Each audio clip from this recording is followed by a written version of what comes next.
You're listening to Living Full Out with Nancy Solari. As a professional motivational speaker, Nancy can assist you to blow through your setbacks and start living full out.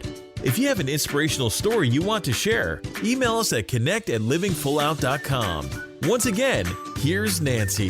Thank you so much for joining us today. I'm Nancy Solari, and this is the Living Full Out Show. And today we're talking about the strength of love. Now, that can be love you have for other people. It can also be the love that you have for yourself, because sometimes we do have to be our own best friend, our own advocate to move ourselves forward in life. So we're going to be talking about all the different ways in which love can be a strength throughout the show. Also, I want to make sure you stay with us because our inspirational guest today, Marjorie Anos, It's touching because she had to let go of a relationship to say yes to her future of being a mom. It's actually a really important decision that so many women and men sometimes have to face in terms of making large life decisions. And then if that wasn't enough, she got into a devastating accident. It's really one that you don't want to miss. So stay with us there. We want to make sure that throughout today's show, that you do just let yourself go to a place where you're loving big. But maybe, just maybe, you will also see and think of some people in your life that you've been thinking about letting go of, and maybe they're just absorbing your strength. Maybe they're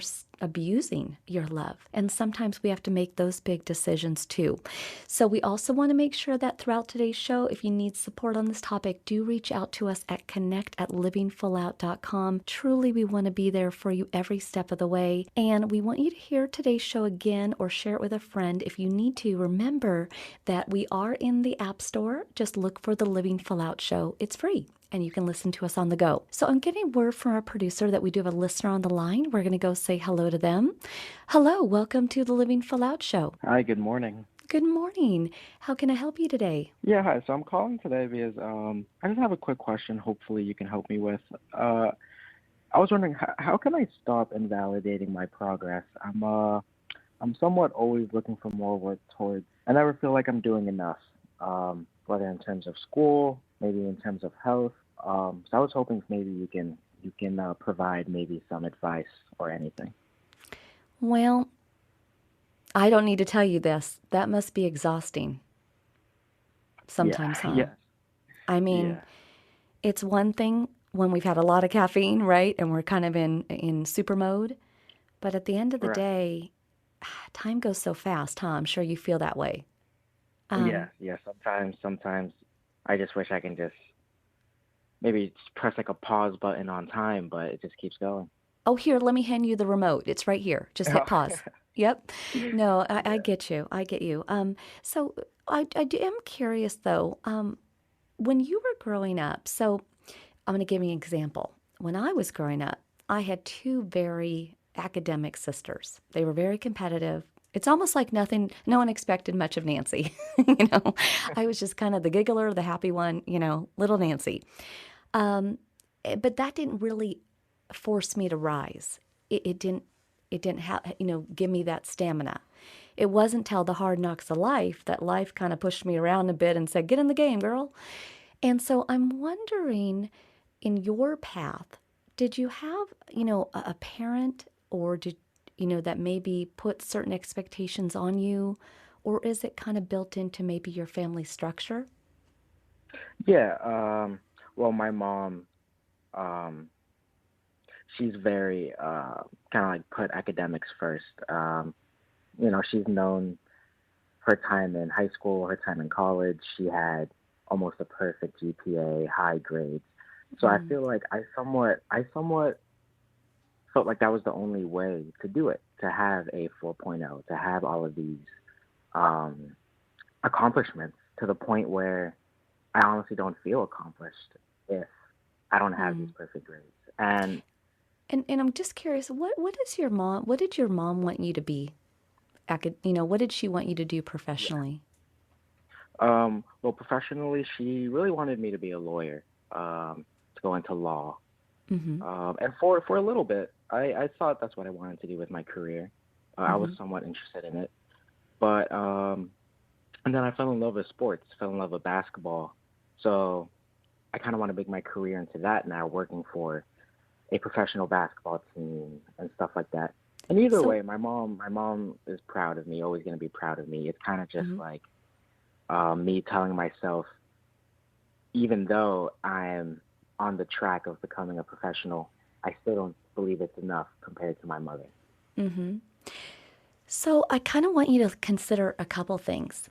So you want to go back to that moment when you told your mom, I'm not going to be an attorney. I'm going to go this way. And I bet that was not the funnest conversation. I bet that took a few conversations, right? Yeah, yeah, But you did it. You fought for your future. You fought for your dream. You ended up telling her, "No, I'm going a different way." And that is tenacity. That is resilience. That is knowing that you have a dream and a purpose that you don't want to let go of. So, in some ways, I want you to ponder kind of where you were in your life, what you got through that conversation, and I want you to apply that same vigor to now. Because for some reason, right now, you're wondering again if you're going to meet her expectations. And all that parents ever want is for their kids to be healthy, happy, stable. Did I say stable? They want their kids to be stable, but they want them to be really happy. And if you can show her that, and you can show her that it is also stable, and then I think she's going to support you every step of the way. And what you might also do is start to invite her into it. So, for example, I got a degree in broadcasting. And back when I got my degree, my father, who was an engineer, my mom, who was a teacher, they didn't really, that wasn't their world. They didn't know what that looked like. And becoming a radio host, talk show host, of course, that wasn't also part of the engineer teaching brain. But as they saw me keep going, and they realized, well, this isn't something we can talk her out of. And then they saw me have strides, wins, heartbreaks too, but wins. I would just really invite her in on the journey, whether that is an email. Hey, mom, today I did this. Oh my gosh, it was so exciting, so much fun. Or send her a picture. Ah, look what I'm doing. This is so great. I just think if she could live in that world with you and see why you love it so much, then she would want that for you. Can you see that? yeah, yeah. I can definitely see that. Because I'm sure for her, it's not in her mindset, right? And Right. and then the last piece of it, because this isn't all about your mom, this is also about you. What if it doesn't work out? Um, what if my career in sports doesn't work Hmm. out? Yeah.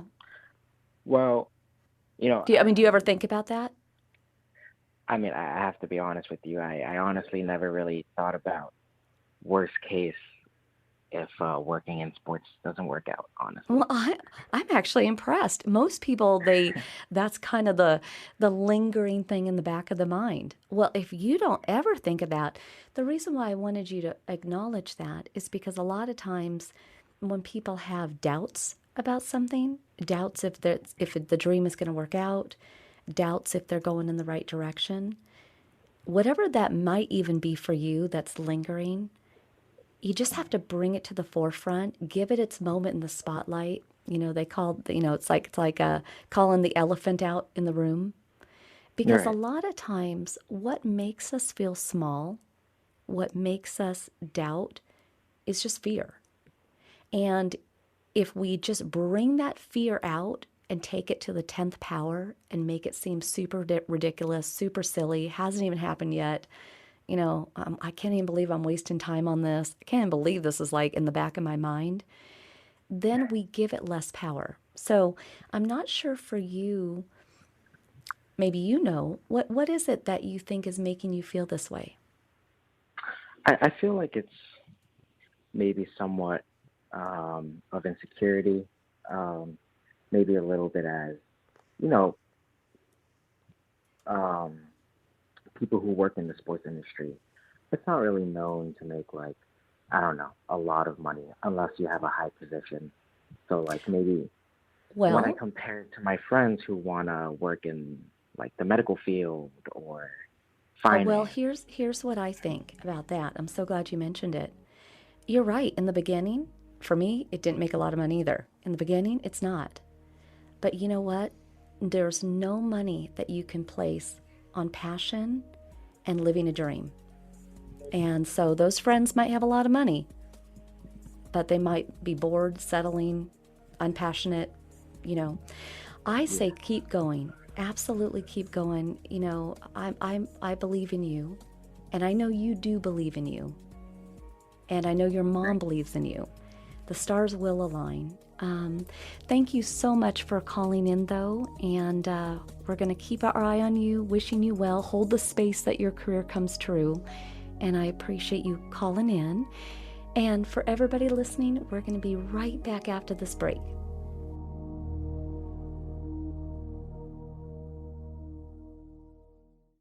Life looks a little different. During these times, we're doing our best to keep our minds and bodies strong. And getting a flu shot helps us stay healthy, so we don't miss out on what matters. Like having game night at home.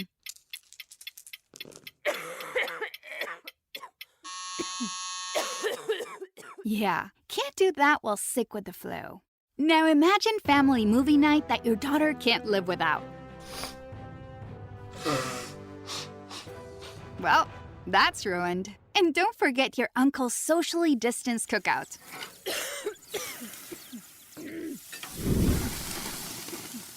See, that's why it's important to be at our strongest. Every year, millions of people in the U.S. get the flu. Especially now, no one has time to miss out on moments that matter. So get your flu shot. Find out more at getmyflushot.org. Brought to you by the AMA, CDC, and the Ad Council. Don't you wish your life came with a warning app? Stop. That dog does not want to be petted. Just a little heads up before something bad happens. Move your coffee cup away from your computer. Oh, no. So you can have more control. Stop. You're texting your boss by mistake. Uh-oh. Well, life doesn't always give you time to change the outcome, but prediabetes does. With early diagnosis and a few healthy changes like managing your weight, getting active, stopping smoking, and eating healthier, you can stop prediabetes before it leads to type 2 diabetes. It's easy to learn your risk. Take the 1-minute test today at doihaveprediabetes.org. Warning. The cap is loose on that ketchup. Don't wait. You have the power to change the outcome. Visit doihaveprediabetes.org today. That's doihaveprediabetes.org. Brought to you by the Ad Council and its prediabetes awareness partners. Uh-oh, Brad's buzzed. Oh, yeah? Yeah, he's starting with the woots. And now a speech. I just want to say that friendship is about heart and brain. Who's with me? Good thing is, he knows when he's buzzed. And my brain is saying, when it's time to go home, somebody call me a ride. Love that guy. Me too. Know your buzzed warning signs? Call for a ride when it's time to go home. Buzz driving is drunk driving. A message from NHTSA and the Ad Council. Watch out! You got me! The galaxy is safe once again. In the pretend universe, kids play with pretend guns. In the real world, it's up to us to make sure they don't get their hands on a real gun. If you have a gun in the house, keep it locked, unloaded, and stored separately from ammunition. Safe gun storage saves lives. Learn how to make your home safer at endfamilyfire.org. That's endfamilyfire.org. Brought to you by End Family Fire, Brady, and the Ad Council. Adopt US Kids presents What to Expect When You're Expecting. A teenager. Learning the lingo. Today, I'm going to help parents translate teen slang. Now, when a teen says something is on fleek, it's exactly like saying, that's rad. It simply means that something is awesome or cool. Another one is totes. It's exactly like saying, totally, just shorter. As in, I totes love going to the mall with Becca. Another word you might hear is jelly. Jelly is a shorter, better way to say jealous. As in, Chloe, I am like so jelly of your unicorn phone case. You don't have to speak teen to be a perfect parent. Thousands of teens in foster care will think you're, rad, just the same. To learn more, visit adoptuskids.org. A public service announcement brought to you by the U.S. Department of Health and Human Services, Adopt U.S. Kids, and the Ad Council. You're listening to Living Full Out with Nancy Solari. As a life coach, Nancy can teach you how to stay strong under pressure and work through challenges you face. Being legally blind, Nancy inspires others to be resilient in overcoming obstacles and live full out.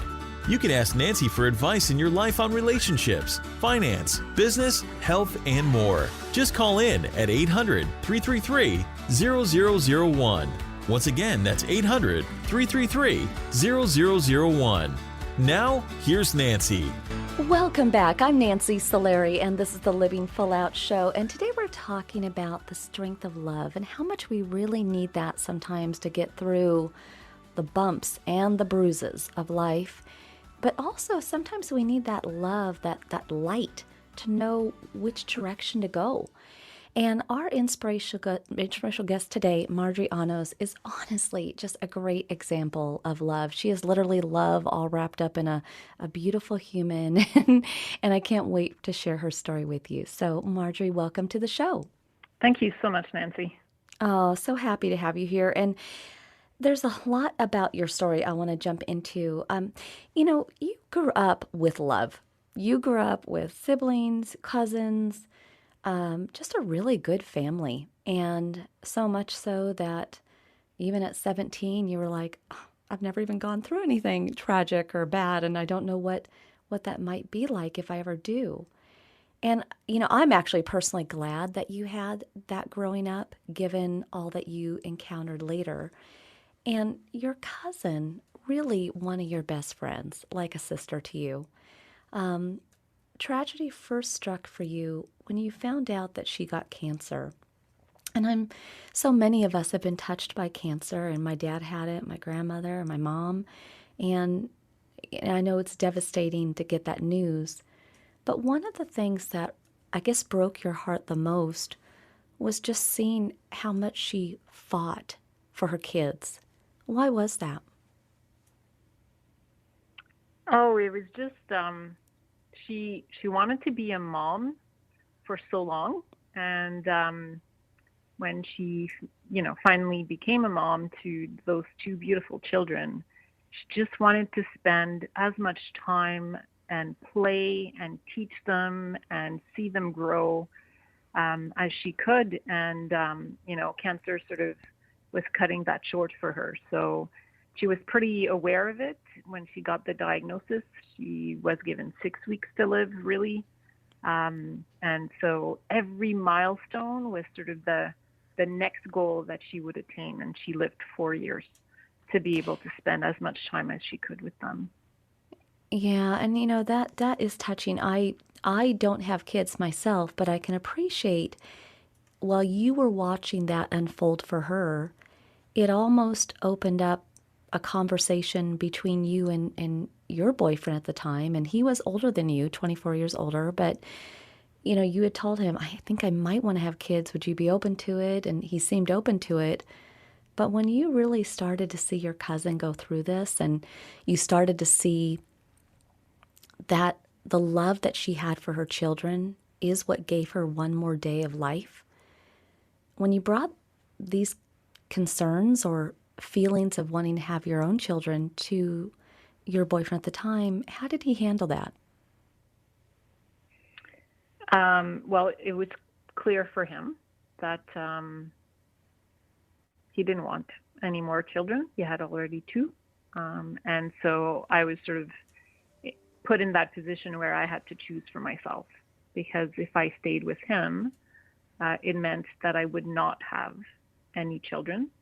And if I wanted children and experience what my cousin was experiencing, and me experiencing sort of the love that she had for myself, then I needed to leave him. And that was a very, very difficult choice, but one where Yeah, I mean, when I think about that choice, and there's probably people in the audience nodding, because that is a big decision, because it isn't that you didn't love each other. It was just life needed to go in different directions. And you did leave that relationship. you did decide to get a donor and raise and have your child on your own. And I actually find how you went about that very fascinating. I think that it's great that you turned to your community of women and friends and collectively started going through, pictures of these potential donors and I guess their stats and, all the ins and outs of who they were. But there was another part of it where you wanted to make sure that your son looked like you, that that he felt connected to you. So what was the number one or two characteristics that were must-haves? Oh, I think, I wanted him to be able to when he would see himself in the mirror, that he would be able to sort of see the resemblance with me. And so it's not that I really pick the donor with the hair color, let's say, but I wanted his personality to be also the most closest to mine. So somebody who would be smart, somebody who was kind, somebody who had a lot of love. And as part of the package, I got essays from all of those donors, and I was able to sort of decipher from the essays those characteristics that I wanted to find in my son or in a child that I would have, obviously. I see. I love that, and I don't know that people know how much info they get. You really got a lot of good stuff there, and this was not easy. I mean, you were working 3 jobs. You were a psychologist, in social services. You were teaching at the university, at your private practice. You were going through many, many treatments, and it was on the very last treatment that you got pregnant. But even at that, you had to give your doctor some guidance, even on when to give you the sperm, right? So what did it finally mean when you had that positive result? I can't even imagine. Oh my God. I was teaching that weekend in a different city than mine. And so I was in a hotel room. And when I looked and I saw the 2 lines appearing, actually my first reaction was like, oh shit, what did I do? Because all of a sudden it became super real that that was it. Like my life was going to change. And that, yes, it was going to bring a lot of love, but it was going to bring a lot of responsibility too. And I sort of felt the weight of it all on my shoulders. And then I thought, well, hold on a second. My whole family is involved in this, decision in a way. And so I called them and everybody was excited. And so I felt like the weight and the responsibility was not just on my shoulders. It was shared with every member. It's been some time because Thomas today, I believe, is around 13, but I'm still excited for you this many years later because I know how much you worked hard to get that financially as well as the whole treatments and everything. So that is exciting. I want you to stay with us, Marjorie, so much more to your story. For everybody today, I hope you see within her story how much love guided her, had her make some really big, tough decisions. And I think we've all been there at those crossroads. And so let love guide you today as you get out there and you live full out. And again, we'll be coming right back after this break. Stay with us.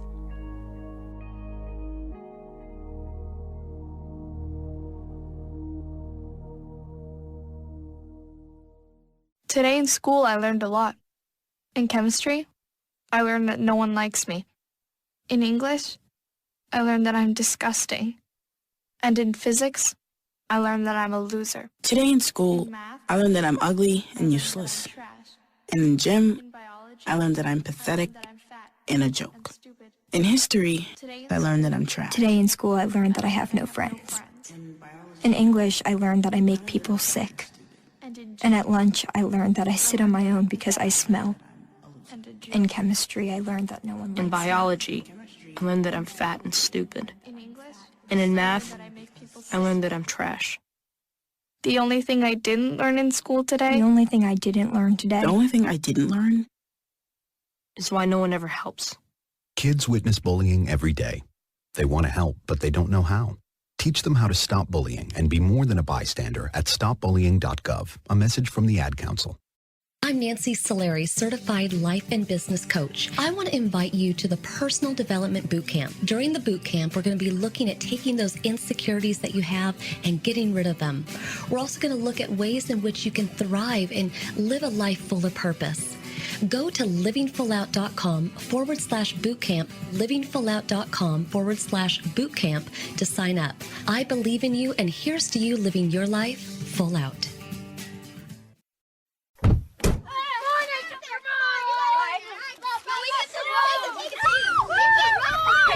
They'll challenge your authority. Put your seatbelt on. They'll try to break your will. They'll push you to the edge of your sanity. Because that's what kids do.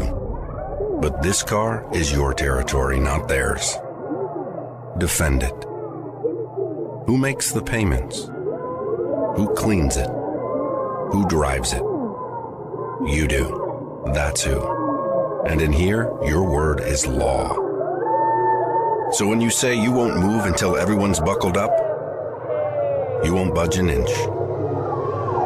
Until you hear that click. Never give up until they buckle up.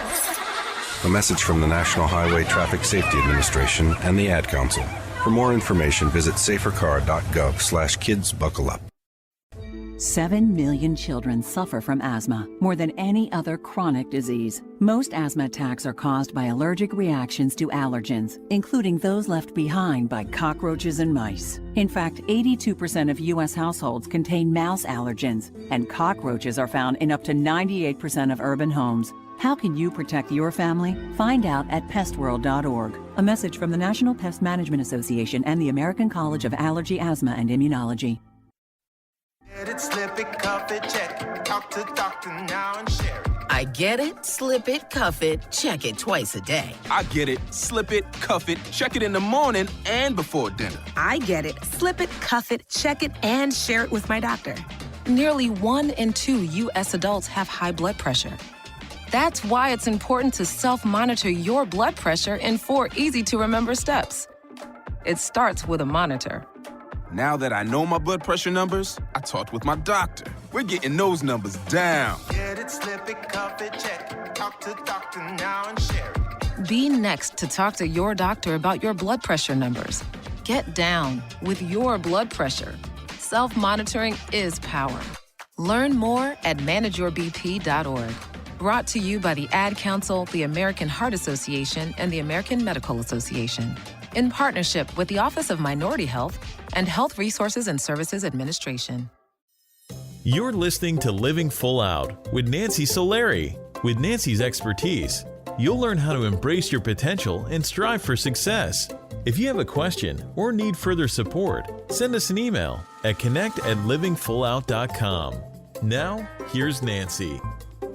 Thank you so much for joining us today. This is Nancy Solari and the Living Full Out Show, and we are so excited to be talking about the strength of love and how much that plays a role in our decision-making. And do I go right? Do I go left? Do I take that leap of faith?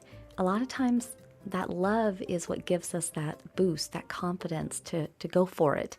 And our inspirational guest today, Marjorie Anos, is a perfect example of those actions, those decisions that she had to make, and she made them from love. So I'd like to welcome Marjorie back to the show. Thank you. So, you know, it was really exciting news, right? Getting that the news that you were having your son after all that time. And I know that the very first person you wanted to tell probably was your best friend, your cousin. But at the same time, you know, as much as you had the happy news of that, you know, there was the sad news of her health. Over time, you eventually found out that, you know, it wasn't getting better. And ironically, 6 weeks after Thomas was born, she passed. But she did get to hold him before she passed, which I know was a moment for you that meant everything. But that year, when you were 34, that was quite a year between having Thomas, losing your cousin, on top of that, in December, Thomas got sick. And what was going on with him? Oh, it was Christmas morning. We woke up. We had spent a really bad night. He was coughing. And then when I brought him to the hospital, they checked and realized that he had a huge hole in his heart that required open heart surgery. And he needed to have the surgery or else he would not live past 2 years old. And so it was a big shock because it was just a few months after my cousin had died. And so that was very challenging to sort of face another loss potentially. Yeah, that was a difficult time. Well, the good thing, the silver lining there is you were still on maternity leave, so you could be there for his surgery, be there for his post-care, and he made it, obviously. He's with us today and thriving.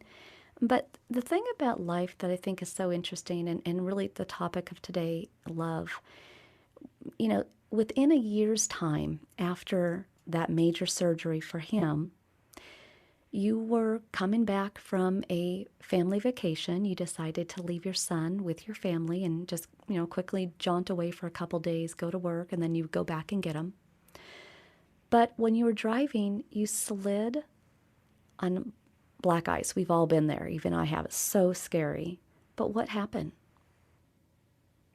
Yeah, it was a country road, and so my car slid, and there was another car coming my way, actually a much bigger truck, and as I lost control of my car, I basically the truck hit my car, and I lost consciousness in somewhere in there. And when I woke up in the car, I realized that I couldn't move or feel anything, actually below my neck at first.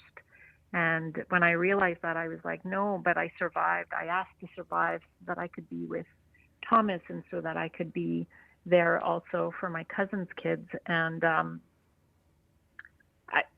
was sort of asking God, like, you need to give me back at least my arm so that I could do something. Like, I can't be not capable of doing anything. And so I prayed, which is not something I do on a regular basis. And after four prayers or 4 requests, my arms came back in terms of mobility and in terms of sensation.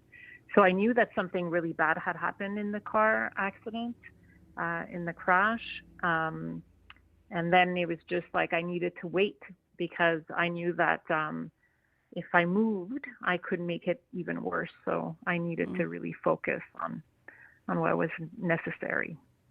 Well, and those prayers were heard, but you literally only got from your arms, because from the armpit down there was no movement, basically. And today, is that right? Yeah, that's totally right. Yeah. Yeah. And today you would be considered paraplegic, right? And you do use a wheelchair, a manual wheelchair.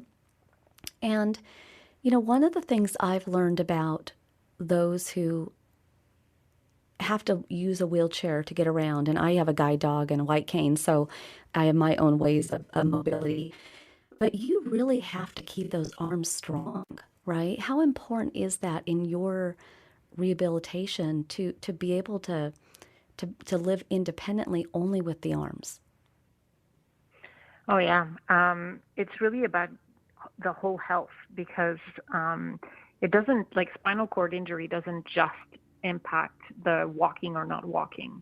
It impacts everything else. So I need to think of my bladder health, my bowel health. I need to think of, like, my heart health too. And so it's hard because I just have my arms that move. And so it's, as much as possible, doing sort of weight training, getting active. That's why I don't have a motorized wheelchair, and I use my manual wheelchair so that I'm moving my arms constantly to try to really stay healthy as much as possible. Well, I think that's so important. And, you know, you've been through so many losses and big, big decisions that you've had to make. And, you know, oftentimes that's all been generated from your love for your son or wanting to have a son or your love for your cousin. And when you think about the grind, the fight, the hurdles that you have to go through, and again, having my own disability, I can appreciate those.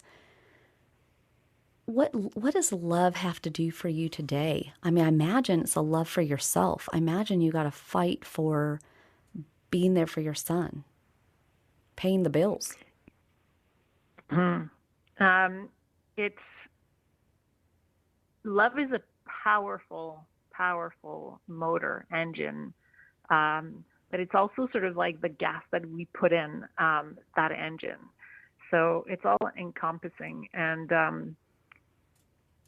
so it was about reinventing myself in terms of like my job, so that I could, you know, sort of be home, not get too tired, sort of having to travel different places, or the stress of my old job that I just couldn't handle anymore.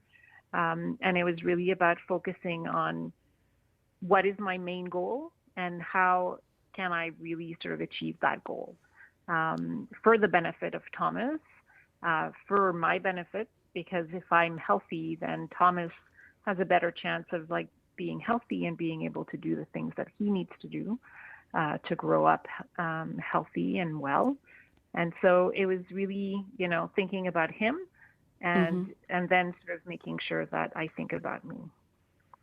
Think about yourself. And, you know, you're a psychologist, right? I mean, you know, that's what you do for a living. But you're so honest, and I appreciate that about your story because, you know, you did go through a time of depression. You did go through a time of reflecting on the losses. I mean, at some point, they add up. The loss of your cousin, the loss of that relationship, the worries of Thomas' surgery, the accident, the dealing with living with a disability, and it kind of all came at one point in your life crashing around you. And for anybody listening today who feels like they're in that same place under that dark cloud, like everything's just crumbling around them, what advice do you have?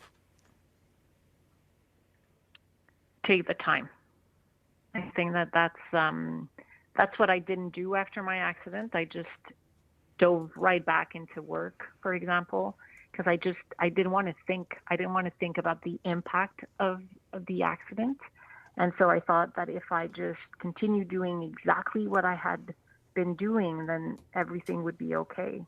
But in truth, what I needed to do is just like slow down, pace myself, reflect, ask for help, which were all things that I didn't do. So 5 years later, it all came crashing. And so for people, you know, I think that sometimes slowing down is scarier than continuing to just like grunt our way out.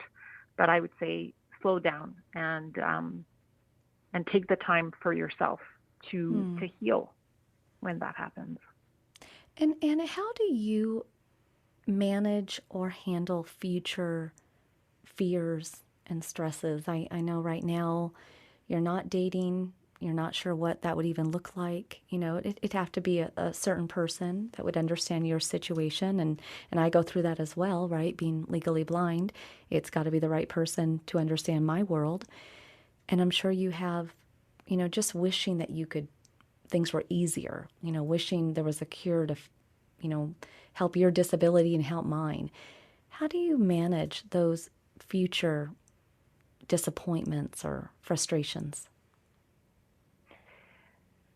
Yeah, those are hard because you never know when they come by, and sometimes they just come like flooding back. But in my case, I think I put all of that frustration into advocacy work. And so I've realized that there's a great amount of privilege that I do have, even though those, you know, terrible things happened to me and to my family.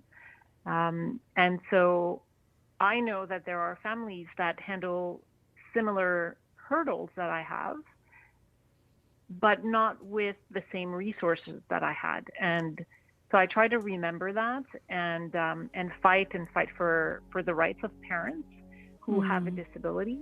And that's really important to me. Well, I think, Marjorie, you have come full circle, honestly. And I'm so proud of you. You're just doing it, and you're so honest, and you're just keeping us updated on like literally what's happening in the moment of every day for you. And that really is inspiring. So thank you for that. And thank you for being on today's show. We'll keep you in our thoughts. Okay. Thank you so much, Nancy. That was Thank awesome. you. And for everyone else, we are going to be right back after this break. Make sure you stay with us.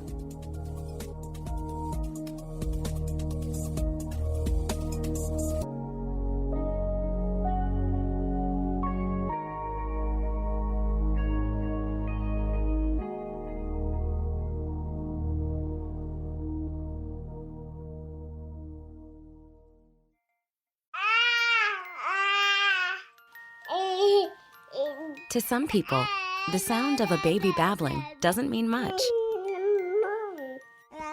But that's not necessarily true. By 6 months, they're combining vowels and consonants. By 9 months, they're trying out different kinds of sounds. And by 12 months, their babbling is beginning to take on some meaning. Especially if there's no babbling at all. Little to no babbling by 12 months or later is just one of the possible signs of autism in children. Early screening and intervention can make a lifetime of difference and unlock a world of possibilities. Take the first step at autismspeaks.org. A public service announcement brought to you by Autism Speaks and the Ad Council. Most of us like to be out in the sun. That's why sunscreen and other safety measures are key to protecting your skin from aging and cancer. The FDA recommends using a sunscreen with a sun protection factor, or SPF, of 15 or higher. Also, look for broad spectrum on the label. That means both harmful ultraviolet A and B rays are blocked. UVA rays age the skin, UVB rays burn, and both cause cancer. But the perfect sunscreen doesn't count if you use it wrong. Don't need sunscreen on a cloudy day? Wrong. 80% of UV rays still get through the haze. Only use sunscreen at the beach? Nope. Anytime you're outside, UV rays attack the skin, so you need protection. And you have to reapply sunscreen every 2 hours. Remember, SPF plus broad spectrum equal healthy fun in the sun. Visit www.fda.gov/sunscreen for more information. A message from the U.S. Food and Drug Administration. Right now, our country feels divided, but there's a place where people are coming together. I gotta tell you, I was nervous to talk to someone so different than me. Me too, but I'm glad we are. Love Has No Labels and One Small Step are helping people with different political views, beliefs, and life experiences come together through conversation, and it feels good. Wow, your story is so... Interesting? Yeah. When people actually sit down, talk, and listen to one another, they can break down boundaries and connect as human beings. At lovehasnolabels.com/onesmallstep, you can listen to amazing, life-changing conversations and find simple tools to start a conversation of your own. I know one thing. This conversation gives me hope. It gives me a lot of hope, too. Take a step toward bringing our country and your community together by having the courage to start a conversation at lovehasnolabels.com/onesmallstep. A message from StoryCorps, Love Has No Labels, and the Ad Council. All right, crew, let's get her dug. Honey, want to give me a hand? I'm planting that tree, remember? No matter how large or small your digging project may be, no matter how urban or rural, you must always call 811 before any digging project. 811 is our national one-call number, alerting your local utility companies to come out and mark any lines they have near your dig site. You must call 811 at least 2 to 3 business days before any digging project, so you can avoid hitting our essential buried utilities. This includes natural gas and petroleum pipelines, electric, communication cables, and water and sewer lines. So before you do this or this, make sure you do this. For digging projects big or small, make the call to 811. Brought to you by Common Ground Alliance. When it comes to the strength of love, let yourself just really go deep into it and not be afraid of it, not wondering, oh gosh, what if my heart gets broken or am I making the right decision? Because you only get this one life, and love is one of the greatest gifts that anyone can ever have. And if you do get disappointed, you know what? There are so many good people in the world that want your love that you just gotta go for it and live full out.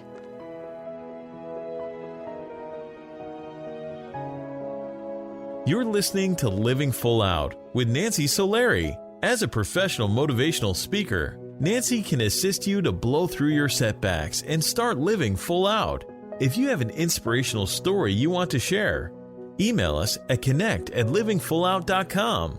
Once again, here's Nancy. Thank you so much for joining us today. I am Nancy Solari, and this is the Living Full Out Show. And today we've been talking about the strength of love. And really, this topic to me is so important.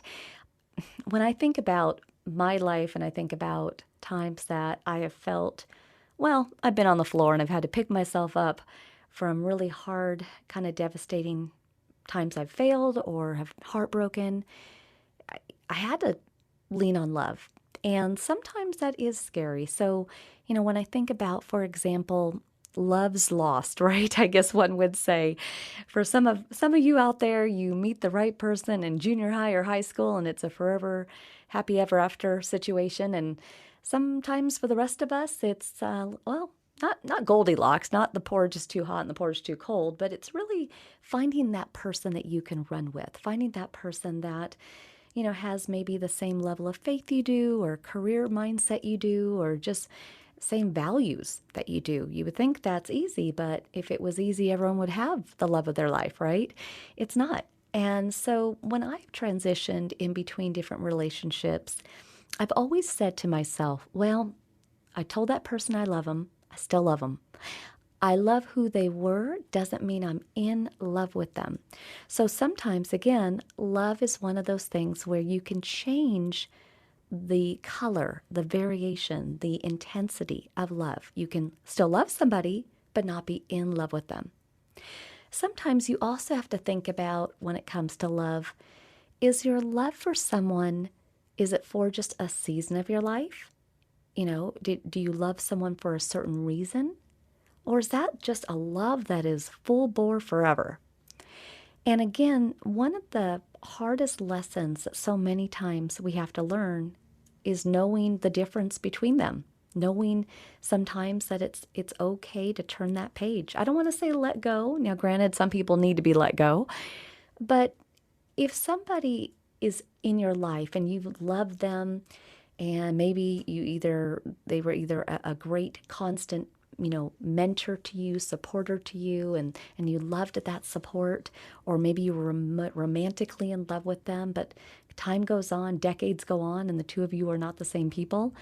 It's okay to love someone for that season of time, but it doesn't mean that they have to be a forever love. Same goes for a reason. Sometimes you might find yourself in an epic, an accident, and maybe you love your doctor, you love your nurse, you love your physical therapist, or maybe you find that you're in a certain reason of time. Maybe it's a really grueling class. You're going through med school, and you really love the friends. You all got through it together, right? But that doesn't mean that those friendships, that love has to go the full distance, right? Now, those forever loves, though, you really want to make sure that you concentrate on those. Those are like the roots to your tree. They are the anchors that ground you when you feel like life is going to carry you away or wash you away. And usually your forever loves are not hundreds of people. Sometimes it's people you can only count on one hand, but that is okay. That is actually almost the the ironic part of it all is I think early on in life we feel like, oh my gosh, I need a lot of friends and oh, I love you and I love you, right? But what do those words really mean? You know, I think a lot of times people say I love you sometimes too quickly or they overuse it. And I do tell people I love them, but when I generally do it, I tell them I love them because, or I love you, you're so amazing because. And that is something to consider, you know, when you're sending someone a text, oh my gosh, I love how much you ... Or, you know, if it's a romantic day like Valentine's Day, I love you because. It's that because that makes that I love you special. Now, if finding those words, I love you, is not something that rolls off your tongue easy, well, there are gift cards and Hallmark cards and all sorts of things that you can channel. Now, before we round out today's show, I want to talk to you about, again, the strength of love. If you are someone today that is going through a really tough time, and maybe you don't have those friends on your one hand, maybe you've become a little jaded, you know, you've lost your faith or you've lost your ability to trust. Well, I want you to reconsider that, because there's so many people out there that want to love you, that if you close off yourself, if you put walls around yourself, you bubble wrap yourself, right? Then none of those other people who could be your next best friend, who could be your next romantic partner, none of them will be able to hear you, see you, touch you, get to know you if you protect yourself. And then what are you going to miss out on? You're going to miss out on the strength of love. So today, if you are feeling kind of that jadedness, kind of that, you know, walled yourself up feeling, let it go. Take down the wall. Tear off the bubble tape, right? And let yourself be open to love again. So important. So the entire Living Full Out family loves you, and we are here for you always. Make sure that if you have an inspirational story, you reach out to us at connect@livingfullout.com. Let us know what you've gone through, how you got through it. We'd love to have you on as an inspirational guest. And remember, you can always go to the App Store and look for the Living Full Out show and listen to us on the go. As always, I believe in you, I love you, and here's to you living full out.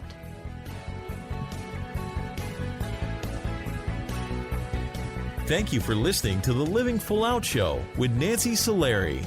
To learn more about this program, visit livingfullout.com for the latest episodes. Connect with the Living Full Out community by following us on Facebook, Twitter, Instagram, and subscribing to our YouTube channel. Here's to you, living full out.